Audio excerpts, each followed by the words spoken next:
Well, let's start with why we didn't have a famine yet, because it's really, avoiding famine, big deal. Number one, Mother Nature was the kindest she has ever been in recorded history.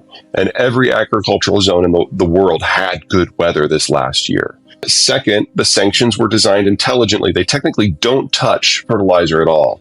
So a lot of the industrial infrastructure in Russia dates back to the 1960s, particularly the petrochemical system that deals with the fertilizer processing.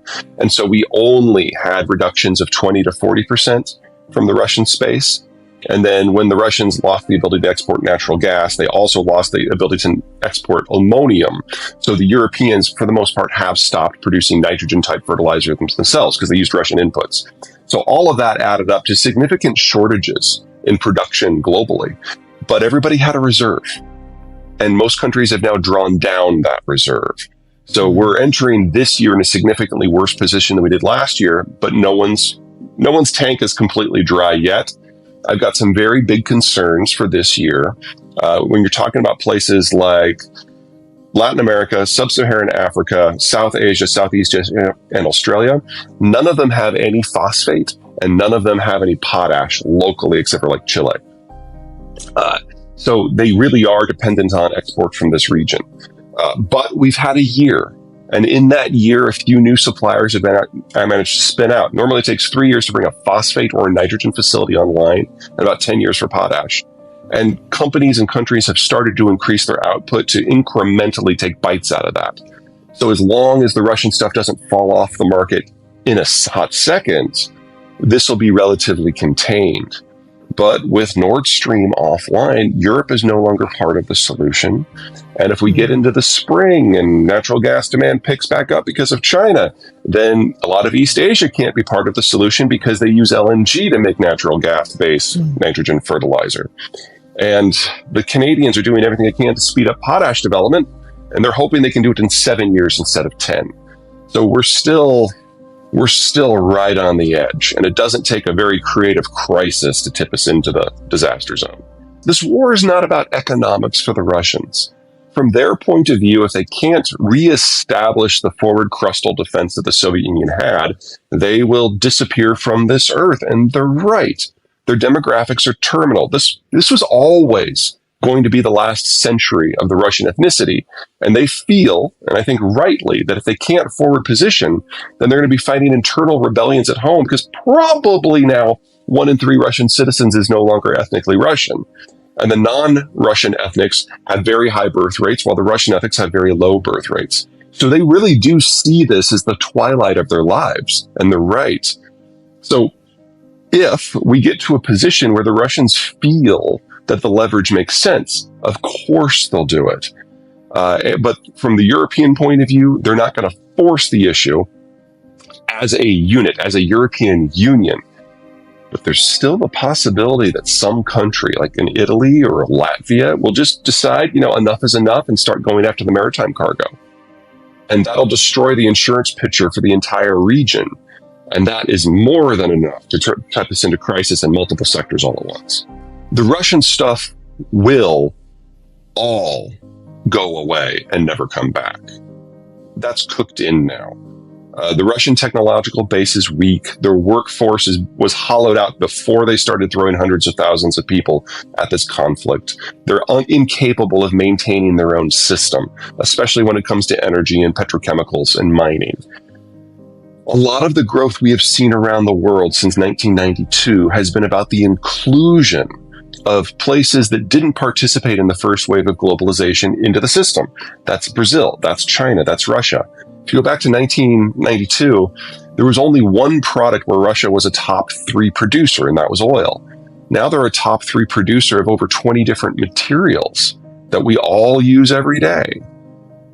Without the Russians participating eagerly, this will all go away. The question is whether it's this month, this year, this decade. So we all need to prepare for that one way or another. Food and energy we've talked about. Lumber is in there. Palladium. Let's say you want semiconductors, palladium and neon, integral parts of any semiconductor fab facility. It's half the global total. So there's just a lot of things we're going to have to figure out how to do differently or how to do regionally if we still want the things we've become used to. Russia has 8 million men in their 20s. About a million are now committed to the war, and about another million have left. If Putin is not in power, someone very much like him will be. There was a coup in the Soviet period back in 1982. And at that point, the KGB took over, and that was Chernomyrdin and Andropov and Gorbachev. Putin is the heir to that legacy, which is another way of saying that the only people who are in the political elite in Russia are former KGB officers who trained during the Soviet period. Well, that means they're all in their late 50s or older, and there's only about 130 of them. And they all see the world the same way, and Putin has been able to purge that group over the last 22 years in order to make sure that there are no challengers to the throne. So as long as it's someone from that elite who's in charge, Putin's fine. And even if he wasn't, he died for health reasons, one of his replacements would feel the same way. The only way we should expect a political shift is in Russia is if the military defeat is so catastrophic that you get a revolution. That is traditionally how you see political change in the former Soviet world. And we're just not there yet. The people who make decisions based on economic rationale in Russia have already left. There's two weak spots here. The first one is on the input side, specifically raw material. So the Russians have one mine that produces 40% of global palladium. There's palladium in every semiconductor. And there is a two-country supply chain system to produce neon, which is used to focus the apertures of the etching lasers. And for that, the first stage is in Russia, and the second stage was in Ukraine in Mariupol, and that's now gone. So that's conservatively half of global neon is gone. So we know we're going to face a semiconductor crunch where we just can't produce the volume we've become used to until we replace those sources from somewhere else. If there was cheap palladium laying around, we would have done that already. And neon, that's a 2 to 3 year period to build out the physical infrastructure to make it happen. The Koreans have started, the Chinese have started, but it's a race against time. So that's problem one. Problem two is that there's not just one kind of semiconductor, so it gets kind of hairy really quickly. But let's start on the high end, because that's what everybody is concerned about. There are over 6,000 firms globally that are involved in semiconductor fab facilities for the 10 nanometer and better chips. 5,000 of them are involved with a company called ASML, which is a Dutch firm that does the lithography. Most of those 5,000 firms have no global competition. They're highly specialized. They do one thing for ASML, and most of them only have ASML as a customer. Now, these firms exist in China, and Japan, and South Korea, and Taiwan, and the United States, and Canada, Mexico, and above all, Germany. See where I'm going here? You miss a few of those pieces, and ASML in its current form cannot function. Now, I am a huge fan of ASML. I think it is the world's best company. Whether it's quality control, managing their supply chain, the technical innovation, the corporate secrecy. Oh my God, they're so good at that. But they are the only company on the planet that makes the lithography machines, which are the most sophisticated machines humans build, for every single one of the fabs that produces the 10 nanometer and better chips. So one piece of that constellation falls out, and the whole thing stops.